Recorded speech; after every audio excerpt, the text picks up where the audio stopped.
topics and opinions expressed in the following show are solely those of the host and their guests and not those of W4CY Radio, its employees, or affiliates.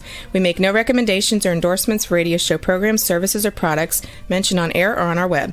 No liability, explicit or implied, shall be extended to W4CY Radio or its employees or affiliates. Any questions or comments should be directed to those show hosts. Thank you for choosing W4CY Radio.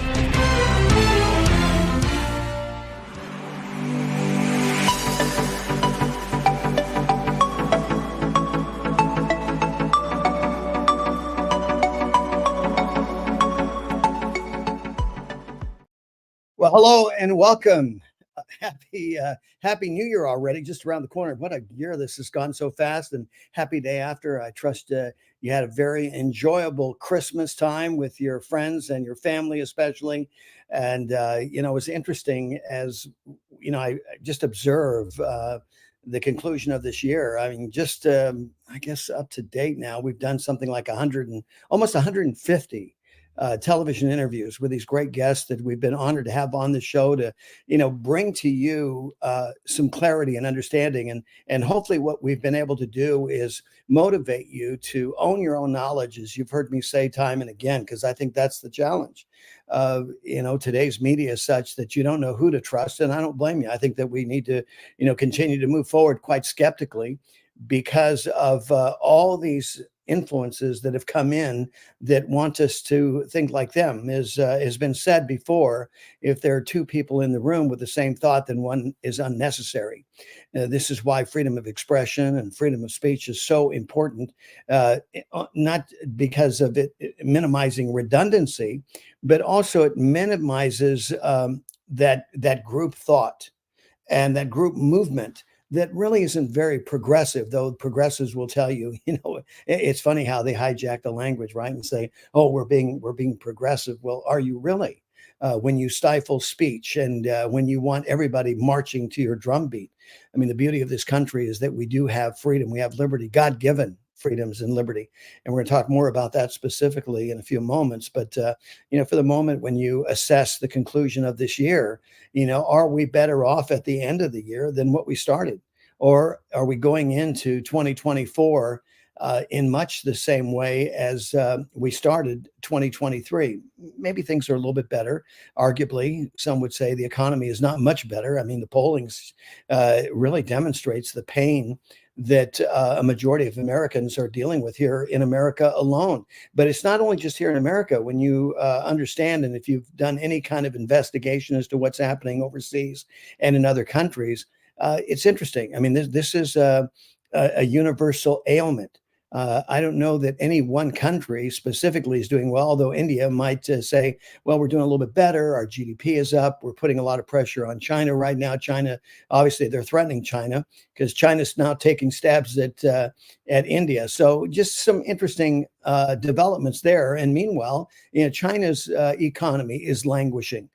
Here we were, starting in 2023 thinking, well, at the heels of the pandemic and what we were trying to do to recover, that maybe China was going to overtake us, but little did we understand how much trouble that China is in economically, and on many levels they're in a lot of trouble.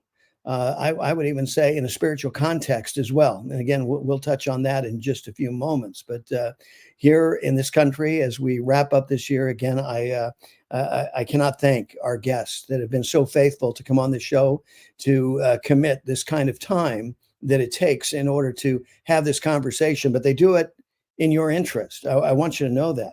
They do it in your interest to provide a balance to the narrative. Now, there's a lot of false narrative and misinformation out there, even though our government would, want to have some sort of czar of misinformation. And it's interesting because they seem to be the biggest perpetrators of said misinformation. It's like, okay, what is this all about? Anything that doesn't agree with you and your perspective is misinformation. Instead of anything that we don't agree on should be one that we would talk about, so that as a result, we would come away being more enlightened, more intelligent as a result, because we're taking advantage of somebody else's understanding and their intellect. As my father used to wisely tell us kids when we were growing up, he says, I want you to know, no one person including you, has all the goods, he would say, has all the goods. And I believe that to be the case. We're a bunch of puzzle pieces looking for a match. And when we are open enough to find that match, wow, it's powerful. And I, if you've lived long enough, you've run into that and you know what I'm talking about. And this is the beauty of this country and this grand experiment that we've been blessed with.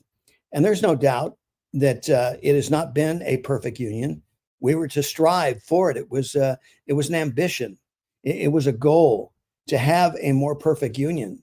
But it's impossible when you realize that, hey, we're dealing with humanoids with imperfection to begin with. So how good can we get? Should we just, throw it all up in the air and say, look at it, it's unattainable. So let's just give up.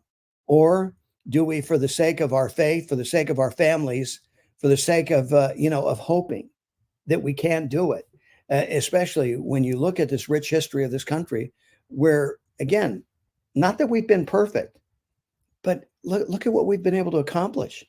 I mean, from day one, taking on the the best fighting force on the planet at the time with a bunch of farmers that pitchforks and single shots. And, it's just amazing. So, like George Washington said, but for the hand of divine providence, no doubt he understood his limits. And he understood many times that he was beyond that limit, but for the grace of God, he lived to fight another day and to rally the troops to where we could get to that point and come together and start with a clean sheet of paper and say, hey, let's do something different.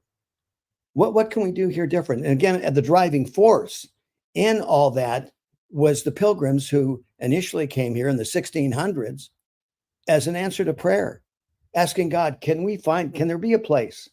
Can there be a land where we can go and worship you freely and live out the principles of the Bible that you've laid out for us? And for 12 years, they prayed, they fasted, they sought God, and God made a way for them. And of course, we know the story from there, or we should know it, and we should be telling it to our kids and not expecting the educational system to be telling our kids that, because clearly they're not. Clearly what has happened in terms of the current state of our educational situation is that they're more committed to indoctrinating than educating, than, really helping our children understand what a privilege, what an honor, how blessed we are to be born in America, to have this ability to rule differently than any other nation has ever ruled. But again, from day one, there were these antithetical forces that never believed that the people at large, we the people, that we could be the boss. It's just not in their wiring and in their capacity to think so. They have this elitism and this arrogance that they're so confined by, and they're so imprisoned by, to think that they know better, and they want to take charge and be in control.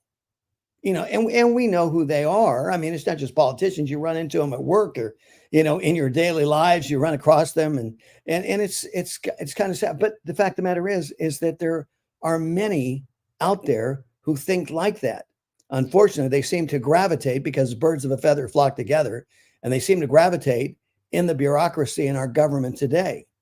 And they're willing to exclude, gladly, they're willing to exclude the cumulative intelligence of 345 million people, whenever, pick a number, definitely in that range, 345, it's like, okay, they're all idiots, is their thinking. And lucky for them, they have us. Lucky for them that we who graduated from Harvard and all these Ivy League schools, we know so much more than them, because we have this declaration. But, I will share with you that, Jesus didn't have a degree from Yale or Princeton or any Ivy League school. I mean, this is the thing that frustrated the heck out of the ruling class at the time, right? He didn't have formal education. I go, how does he know this? And in fact, at one point, to really kind of put him down and cancel him, right? Talk about the cancel culture. It existed then. He said, hey, we know you. We know who you are. And Jesus knew what he meant, and all the other people knew what they meant too. This wasn't even a backhanded compliment. What they were referring to was that, hey, you little bastard, who are you to talk to us? We know that you were born of sin, that Joseph isn't really your father. I mean, they didn't get in all the context, but the inference was there. And all the people that spoke behind his back believed that to be the case. And here he is, the Son of God, bringing with him liberty, bringing with him, freeing the captives. I mean, here and he comes to reflect the heart of the Father and only do that which the Father would want. But they were so threatened because you have this elite class. Again, it's just always been around, right? So why should it be different? And why should we think that it only happens in America? It's all over, it's around the world. It's the same type of arrogance that's taking place. And this is why where we are right now, I believe, is at an appointed time. And I want you to hear that, because appointed times only happen at a specific time and season as ordained by God. Okay. And if you miss that appointed time, heaven help you. This is why when Jesus was at the top of the mountain getting ready, remember he was on the donkey, he's getting ready to ride into Jerusalem, right? On Palm Sunday.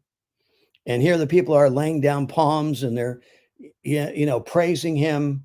And these very same people that were praising him and laying down palms at his feet and honoring him as he entered into Jerusalem. But before he did so, it says very, very succinctly that Jesus wept. And the reason he wept, I believe, was because he saw what was going to happen, that Israel was going to miss its appointed time. He knew that these very same people that were praising him, because see, even then they were missing the point. They were praising him and really not praising God, because if they were praising God and honoring God, they would have realized who was on that donkey. See, but they wanted to see it in their own temporal understanding, which is the challenge we have today. We see all this stuff that's happening, and we want to see it with our own understanding at this ground floor level. And what Jesus does is he gives us an opportunity, takes us up into the air, gives us that, if you want to say that 30,000 foot or 30,000 mile experience, to be able to see it from a different perspective and see it from a spiritual perspective. What is this all about? Here we are, we're in the Christmas season, and actually we're the start of the 12 days of Christmas, right? Because it's the day after Christmas, celebrated Christmas, but now we're going to the 12 days because some traditions believe, and this is where you get the 12 days of Christmas song, right? And that goes all the way to the Epiphany, to when the Magi came to visit on the liturgical calendar, as we spell it out, as we look at it, when the Magi came to visit the baby Jesus and honor him with the gifts. And so those 12 days are these 12 days of Christmas during this period of time. And what we had leading into it, of course, was Advent, the time that we should be prepared and really thinking about, what does all this mean? Emmanuel, Jesus coming, to save us from our sin condition. What does all that mean? And I have to say to you, and I don't know if it's maybe the culture is weary and it's grown tired, but in my travels and in my observation, especially this season, I don't know, I don't know if you notice the same thing, but it seems like people are worn out. This wasn't an especially joyful season. Even when you drove around neighborhoods and lights that normally would, embellish a neighborhood and you could see at every turn, not so many lights, not so much enthusiasm, even going through, shopping malls and that kind of experience. It was just kind of an oh hum. And I don't want to say bah humbug, but an oh hum, kind of. Did you feel that way, or was it just me? I don't know. I just had felt like something was missing. And I think what was missing was kind of, if I can say this, it may sound trite, but like the true spirit of what Christmas really is all about. And this is why we talk so much about Advent on the show, on both the radio show and the TV show here. That's carried on this podcast, is that Advent was a preparatory time to prepare us for the celebration of Christmas and the birth of Jesus and what that would all mean. Because what I want to say to you very directly, I know sometimes, I've had a couple people say, "Oh, Bill, you focus a lot on politics," and I said, "Well, I hope that's not what you just see. I hope what you're seeing is what we focus on is the culture. Politics is part of it. There was that famous 16th century theologian, Karl Barth, that believed that, when he went to the pulpit with the Bible in one hand and the newspaper in the other. And I've tried to approach that with you as well, is being able to say, okay, here's what's happening in our culture, but here's what God says. Okay, how do we reconcile what's happening in the culture with the word of God? And there's no question. I mean, there is what I would say, I call it the grief to happiness ratio. Okay, the grief ratio where we are is where we are right now. Not very happy. The Bible says that when righteousness reigns, the people rejoice. I'm not seeing a lot of rejoicing. Are you? So again, the Bible's proving its validity and truthfulness, because people aren't very happy because righteousness is not reigning. If anything, the opposite is reigning. That's why you're sitting there questioning, going, what the heck is going on? Up is down, down is up, left, right, right, left, good, evil, evil, good, sweet, sour, sour, sweet. I mean, it's crazy, right? It doesn't make sense. Oh, we have to close the border, okay. Well, is the border closed? No. Everybody says, oh, we got to close the border. Nope, it's still open. People are still flooding into the country. We need to protect our kids. Oh, we are protecting our kids. Okay, so hacking off their God-given appendages is protecting our children. That's honoring our kids. Continuing to promote the death of a child in its mother's womb. That's protecting children. Look, I don't know. I don't know of any society, when I look back on history, any society whatsoever. And, Bill Federer has chimed in this. I mean, he's, ardent historian. Bruce Thatcher, of History Speaks, have chimed on this as well. Because I'm researching. I'm not seeing where there was ever a culture that killed its own that survived. I mean, think about that. So somehow, do you think that we're going to get away with this? Now, I understand. Look at maybe 65%, some say 67% of the people believe in God. One time, gosh, I think when I was growing up, it was like 90% believed. And not only they believed, they acted on that belief. Not that they were, 100% or, where they were totally faithful in their religion, but, they were sincere. I mean, they didn't get crazy. They didn't think somehow murdering people was justified and that it was okay. All right. And I get it. You can argue some things about war and all that. And that's one. But by and large, I think the landscape of America was one of, like our Constitution said, life, liberty, and the pursuit of happiness. But we've let go of all that. The progressives have come in, and I'll tell you, these are not good people. I'm saying to you, our country is really very, very sick. We have bought into this narrative, this lie that says it's okay to kill people, that somehow we can celebrate death. People are celebrating death. You watch these celebs and go, I'm really happy that I had 3 abortions. My career would have been, totally different. I probably wouldn't have been able to, this is their assessment. I probably wouldn't be the big star that I am today if I hadn't, aborted my kids. Now, they can say that. They don't know that for a fact. And they say that, and I think that part of their heart has to ache every time they say that. Because the reality is that, and the reason that the Dobbs decision came into play and Roe v. Wade was reversed was because of experience. 49, 50 years of death and experience. And this narrative that even the Supreme Court lied to the American people and saying, oh, this was going to be safe. It was going to be rare. All these politicians, people you want to believe, people you voted for, Ruth Bader Ginsburg, you didn't vote for her, but you supported her.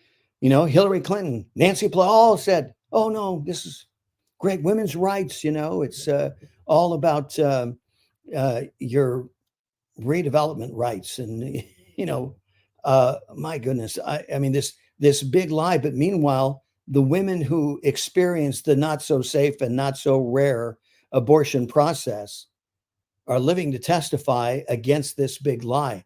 This is why this organic movement happened in the way it did, because the lie began to dwindle. Experience started to overcome. And that's the way you overcome the lie, is you've got to balance it out with the truth. And you have to balance it in a measure that is not dissimilar from the lie itself, in as much as that, as long as the lie has been out there for 50 years. So we need 50 years of combating, 50 years of truth, combating it. Although I do believe that the truth always wins and it's much more powerful than the lie. But I'm saying that this is going to be a process. And I'm not threatened by what happened in Ohio. That was a bought and sold event that took place. People outside of Ohio, which is amazing to me. I mean, the state itself is like, wait a minute, you're allowing the state of Ohio to be dictated by outside interests, by allowing that kind of money to come in and prejudice the election. Is that election interference? By definition, I think it is, because it doesn't reflect the true heart of Ohioans. You know what I'm saying? I mean, how can it? When you got all this dark money. See, and the thing is that this should be an example. What happened in Ohio is in these other states, is that, look, if you want to take a stand for life, take a stand for life, but understand it is a war. This is a war that we're in. We've been very casual in thinking, oh, well, whatever, I'm maybe I got 10 years left to live. Maybe I got 15. I don't know what it is, but I don't have to worry about it. I don't know how people kind of think that way, because it's like, look, it's not about you. You got your kids, you got your grandkids, you got great grandkids, that are going to have to live with the legislation, with the policies, with the culture that we have contributed to. And, I think our parents of the greatest generation, as they're often referred to, left us in America with a lot of hope and opportunity. And the next generation came in, the baby boomers, and we're spoiled. We're spoiled brats, and what did we do? We pitched a fit. We weren't very intellectual about it. It just, everything, even like the commercials, have it your way. We always wanted it our way. We were a bunch of spoiled brats. And every part of our lives reflected that. Our families, marriages, divorce rate, the destruction of our culture. This is what we did. This is the legacy that we passed on to the next generation. And then we wonder why our kids are more spoiled than we are. Well, that's what we taught them. But I'm not one to say that we should give up. There's been some sentiment and some input into the culture saying, well, it's too late. We've ruined the next generation. We just have to write it off. I just can't believe, I can't believe that. And the reason I can't believe that, because God didn't write me off. God should have written me off for all my failings and my sin and that. See, but this is God. You see, without God, we're dispensable. But with God, we're indispensable, because God has a plan for each one of us. No matter what the situation, no matter how many abortions you may be involved in, how much pornography you've consumed, whatever is that's keeping you locked up and captive. Remember, the reason Jesus is in the manger is so that we would not be the same. God says, look, I know you can be different. I created you to be different. You don't need to be conformed to the world, but that's all you see right now. So I'm going to send my son so that you can understand that this is not the ultimate resting place for you. I have a better place for you. And it's interesting because I don't find that to be a big challenge. I don't find that as thinking, and this is just me. Maybe you feel the same way, but I've talked to other people and they seem to agree that it's in our wiring. We're wired this way. It's our DNA that screams out to us that says, wow, there could, there is something better, that this isn't all there is. It doesn't just stop here, that there is life beyond this existence, and that it can be all that we expect it to be, and even more so, God tells us, because here we are with our own puny brains and our temporal, perception, kind of relegated to this plane and this level on this planet, and it's so limiting compared to what God has planned and purpose for us. But we kind of know it intrinsically. I mean, it's even, think about it, that going back to when Jesus was on the donkey getting ready to, come in, and as he was coming to Jerusalem, what did the Pharisees, what did the leaders of the time say? Hey, tell the people to shut up. Tell them not to say that. And Jesus said, look, if they were quiet, even the rocks would cry out. So, and you've seen this time and time again where there's that reference to God's creation, hungering, God's creation kind of aching as in labor, so all these things that we think are so inanimate are really animated by the breath of God. They are living things. I mean, yes, they, if I look at I'm looking through, this one window here outside the studio, and I see foliage out there, and I see the grass, and it grows and it's cut. And here it's incredible. I got to tell you, here in Florida, I mean, you can't believe how fast grass grows here. If they don't cut it down every week, I mean, it turns into bushes. It's unbelievable how grass grows here in this state, and the trees, and all the development and everything. But all that to say is that it goes through its cycle. It is life being manifested, but we take it for granted. Well, it's not really a human being. It's not a soul, but I think it's quite interesting. And that's something I've always taken a pause to consider, is that God said, even, it's like right now where we are, it's all of his creation is groaning. And this is kind of part of what we're seeing, at least I'm starting to see, and others that I speak with are agreeing. And I'm saying, not that you have to agree with me, but again, we look at what's happening in our world. There's so much chaos and craziness. I mean, here we are, it's like, first of all, we're killing babies in their mother's womb. I mean, even God said at one point in the Bible, says, who told you to do that? What are you thinking? I would never want you to do that. But here, the children of Israel who have had a relationship with God forgot about it and decided to go and worship other idols that had mouths, couldn't speak, ears couldn't hear. They couldn't even walk on their own. They had to be carried. This is how insane this was, right? And God's pointing this out, saying, this is ridiculous. They can't eat, they can't smell, they can't talk, they can't even walk. You worship them, you honor them, and what do they do for you? And you just start creating your own religion. And you come up with these sacrifices that, okay, it'll go well with me if I sacrifice my child to the god of Molech. So I'm going to just sacrifice my child and, in hope of satisfying the gods and coming up with these man-made religions. So a whole lot hasn't changed, right?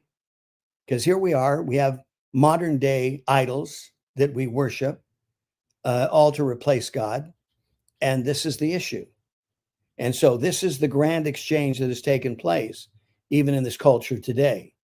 Are we going to align ourselves and stay committed to the God who created this, the God who created you and me, who says, look, I have a great future for you, a future that'll give you hope, one that's not going to harm you, but one that is going to bless you. This is God's plan and purpose. And he's the one that gives us our identity, not the Kardashians, not TikTok, not social media, but it is God who identifies us, who says, I mean, it's even down to the point where he says he knows every hair on our head. Can you imagine? What kind of God is this that knows every hair? I mean, think about it. I mean, this is so majestic. It is incomprehensible. But I'll tell you, when I even pause to think about it, for as much as my brain can handle, it's brain bruising. It's brain bruising and it's enlightening. And it's such a blessing on so many levels that we have a God that knows us by name, knows every hair on our head, knows everything about us, was there at the very beginning, at our inception, says that he wove us together. This is why life is so precious, because it's not us. We're not creators. We're co-creators. We co-create with God, with the Father. It is him that creates. And he says that he wove us in our mother's womb. I mean, that just blows me away. You know, I was talking with some with this family of four. They're great musicians, and I mean, it's, you know, and in fact, we were talking about it over the holidays, because you know, you have families that come together and sing, and when they do, oh my goodness, I mean, it's just the DNA and the voices, how they come together. You know, whether we're talking about the Bee Gees, and oh, that's the other thing too. And I got to talk a little bit more about this. If you have not seen the Chosen's new movie about you know, about Christmas, oh my goodness, you've got to see it. And typical of what I'm talking about is there's the Bonner family. When they sing, oh my gosh, it is so phenomenal. But I'll tell you, they really outdid themselves. And what they did was, with this new show, Dallas Jenkins explained that they took these two separate presentations. I think the first one was called The Shepherd, and this was one actually he did as you know, kind of a Christmas play for his church, and it was so well received. You know, he said originally, you know, they just they did it there. I think, I don't know if it was some farm in Texas or Arizona. I can't remember exactly, but anyway, they just, I mean, talk about low budget and doing whatever they could do, but still incredible. I mean, Dallas is so talented. I mean, he's such a blessing, and the people that he's surrounded himself equally so, and they complement one another in such a way that it really adds credibility and brilliance and creativity, all in a wonderful package. So anyway, starts out with a regular, you know, Sunday school, you know, Sunday blessing, you know, for the church, and then they redo it. And of course, we saw it years ago the first time, when it was you know, produced with higher production values, and they did another one, a follow up to it, and then this year they decided, okay, would it be possible to marry the two together?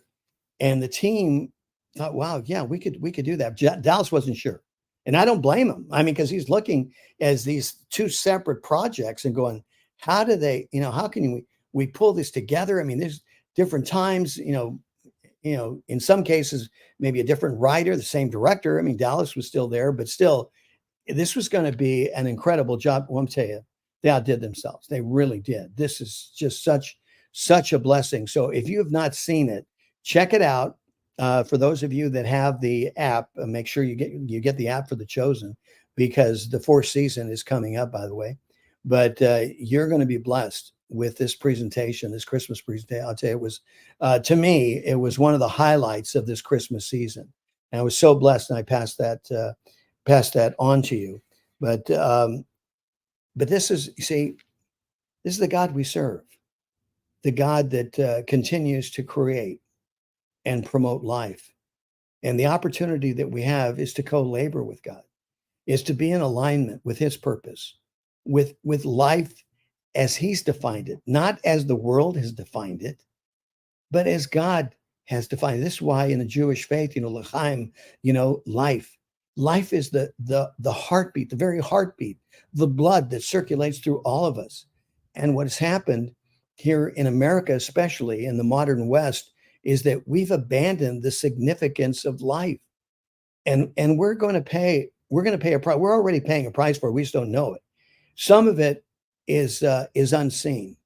And some of it may be unseen because, hey, maybe in the murder of over 100 million babies, I know you often hear 60 million, but they're not counting with the 60. They're not counting the abortive patient murders that take place. And that is the chemical abortions that are taking place. It's another 50 million. Okay, so well over 100 million abortions are taking place. And they still, even at this moment, they're still taking place, sadly. But, this is why now, in knowing all that we know, why I say this is the most important decision that we could make right now. That, this season gives us an opportunity to really hit the reset button. The World Economic Forum and these other global interests, they want a reset. They want a reset from the culture. But see, it's interesting that they're calling for that, because what happens consequentially and coincidentally, whenever God's moving, then the world, Satan will move, evil will move along with it. So God is saying, hey, I've got a reset button, the real reset button that will really, truly make a difference for you spiritually, that will detach you from the things of this world and bring you up into the heavenlies where you belong, right? Does that make sense? So this is what's before us today. Again, that crossroads, just like we were told in the Bible, in the Old Testament, we're constantly coming up to that crossroads. There's life and death. So what are you going to choose? The Bible's real quick. It doesn't even hesitate. Just choose life. That's what you want. So we don't want the things of this world. The globalists want them. Let them have it. What do we care? Because we know down the road there's a new heaven, new earth coming. And the peace that we've always wanted, the peace that surpasses all understanding, worldly understanding, is just around the corner. Because, the Father who has given us all these predictions, there's no other God like our God. I mean, think about it. What other God did Buddha, did Muhammad, did any other leader, God, predict what was going to happen? Thousands of years in advance, God laid it out, said, hey, it's going to happen. And as you go through it, here we are, about 66%, 2/3 of what God predicted and warned us about, said it's going to happen, right? So far, that 60, God's batting 1,000%. Leave it up to God, huh? Doesn't even strike out. Doesn't he just, everyone's a home run, 1,000%. He's hitting it out of the park. Okay. And you match him up against any other God, any other deity, doesn't even come close. God has consistently been right and has demonstrated his glory time and time again. If you have eyes to see, but if you're so grounded in this earthly existence and you want to hold on to the stuff that's decaying and rotting, well, again, it's your choice. God's not going to force you to do it. But again, here you are at this appointed time. And my prayer, my hope is, because God placed this on my heart, we don't have a guest on today. God's our guest, if I can say. The triune God, the Father, Son, and Holy Spirit are with us in this moment, this appointed time, that what he has called on me to share with you makes sense to you in such a way that for the reason that Jesus came, so that we would not be the same. You think about it. From that moment forward, when he entered, came from heaven to earth, the world has not been the same. And what happens? You think about this also. Jesus has such an impact. This name above all names, the name that clears houses. Boy, you want to shake people up and make them nervous, just say Jesus. They freak out because there's just something about that name. It embodies life. It embodies the truth, the power of God. It empowers judgment, mercy, grace, all in that name, Jesus. The name that's so powerful that there will be a day that even those that stubbornly refuse to bend their knee or bow their heads or honor cannot help themselves. There will be that day, there will be that moment when every knee will bow and every tongue confess that Jesus is Lord. And here we are. Every day, every moment, we're getting closer to the realization. So the World Economic Forum says, hey, look, hit the reset button. We're going to reset for the things of the culture. Forget about all these things we grew up with. Let's go electric. Let's talk about climate. Let's talk about all these things that will bring you ultimately back into bondage. That's what it's all about. The World Economic Forum wants to take away your dreams. They want to mediocritize you. And I don't know, just something about that has always been something I've resisted just inherently in my life. It's just the way God has wired me. And call it stubbornness, call it what you want. But I just couldn't accept it. I mean, even as a little kid, I'm playing in Little League, and I wasn't the tallest kid on the block. And, but I could play. And so, but I had to play harder because I wasn't one that was there. So I worked at it harder than most of the other kids on the block, to prove myself. But the deal was they always wanted to pull me down and to make me mediocre. And I just wouldn't stand for it. Whether it was, playing sports or in school or whatever it was I was doing on the job, same thing. This is part of the reason why I think I resisted unions. I've had experience to work with unions before. I think it's an idea that has some merit. I think in application, unfortunately, they miss the mission of what it's all about. And, whether it's our government, whether it's unions or institutions and that, they should be there to serve the higher good of each individual, right? Not to serve the institution. But what happens, you have an exchange. So they bring you into bondage, to that union, to that institution, but it's to serve that institution, not to serve you, ultimately. And so I've often found in these kind of existence that people are not rewarded for excellence. In fact, they're told, hey, you're making us all look bad. Slow down, right? Hit the brakes, tap the brakes here. You're shining above us. You're making us all look bad, so to speak. I've just resisted it. It just bothers me. It's like, you hear me say, it's like chalk hitting, chalkboard, how it screeches, goes the wrong way. Just my nerves, that kind of deal. And I've, whether it's this show or whatever I'm doing, and my hope for those of you who are watching is that's the same way. Is that God didn't create you to be mediocre. He created you with dreams and ideas and things to be expressed, talents and giftings. I've always talked about it when I was leading teams in my career in marketing, and that is that I'd say, look at, God's blessed you with an incredible amount of talent, and he wants you to express it. And I found in those organizations where the individuals were allowed, where they were free to express their talents and gifting, not only express it, but to grow it. Because that's the other thing. You have to have the ability to be able to, go and work it out. And in fact, I remember having this conversation with somebody recently, one of the, it must have been 40 years ago or so. I was reading about Hewlett Packard, and I was shocked because I was confined in a workplace, an environment, and a culture that, man, if you made a mistake, that was the worst thing. You deserve to be flogged, fired, rehired, and fired again. I mean, whatever they could do to injure you for making a mistake, these organizations, that was their culture. And here I'm reading about Hewlett Packard, and Hewlett Packard's going, we celebrate mistakes. I'm like, whoa, what? You celebrate? Are you kidding me?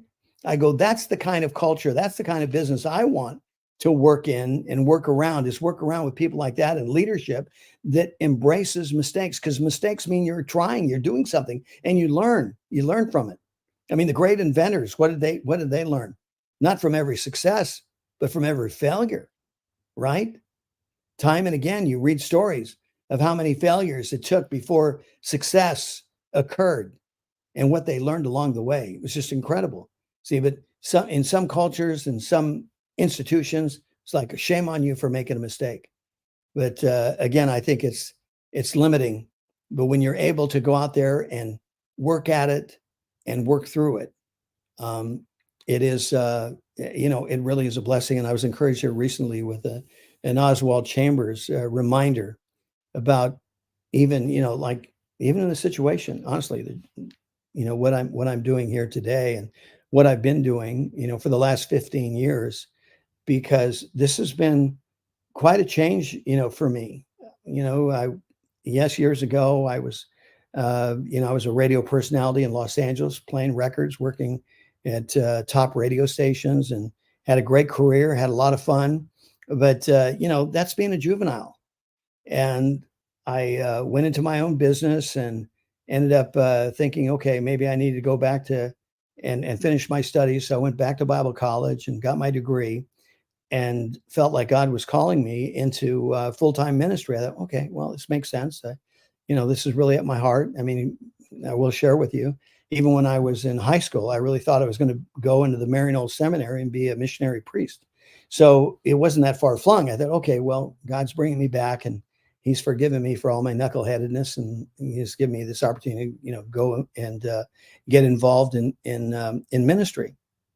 It didn't happen. Wasn't happening. Doors were closing and it just wasn't happening. And then I felt God was saying, no, you need to get behind the microphone.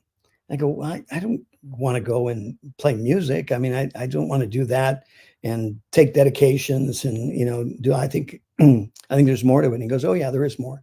And it was, we're going to present and talk about cultural events from a biblical worldview. Okay. So now we're in full circle. What I talked about earlier is coming to the microphone where you have the Bible in one hand and you've got the newspaper in the other. Okay. And how do we bring these two entities together? How do we look at what's happening culturally with the Word of God so that we can see the conflicts? We can see the grief to happiness ratio, the grief being the pain of where we are right now, the happiness of being where we are in the joy of the Lord, because we're doing it God's way. Going back to what he said in the book of Genesis in that conversation with Cain, right? After God did not accept his sacrifice, Cain was all down in the mouth and depressed about it. And God said, look, if you do right, will it not go well for you? I mean, that's it in a nutshell. Real simple. It's something you can take to your kids to say, hey, if you do right, will it not go well for you? Okay. And what does right mean? It's right, not by human standard, but by God's standard. So this is the whole issue. And getting back to first principles in this most important decision that we have to make right now is, are we going to reset to God's standard, or are we going to reset to the world standard and what Klaus Schwab and the other isms would want us to follow? Okay.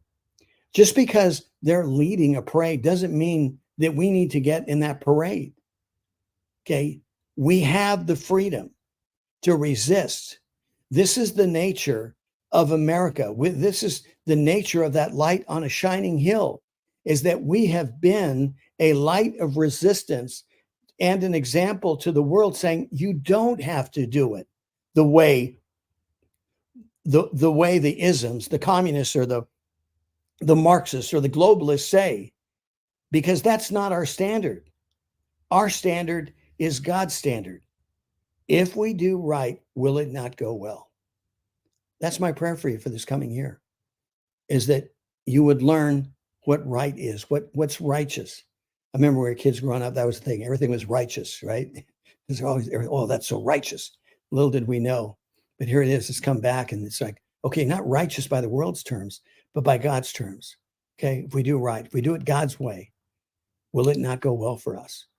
And I know if you've lived enough life, even if you bumbled through and you've made your mistakes and all that, you've had those moments. You've had a moment. I know it in my heart. You've had a moment of glory where you said, wow, I did it God's way, and it was right. And maybe you can remember that time and remember how it felt to say, you know what? Bill's not that far over the top. He's not absolutely crazy. That he wants it. And I do. I want it to go well for you.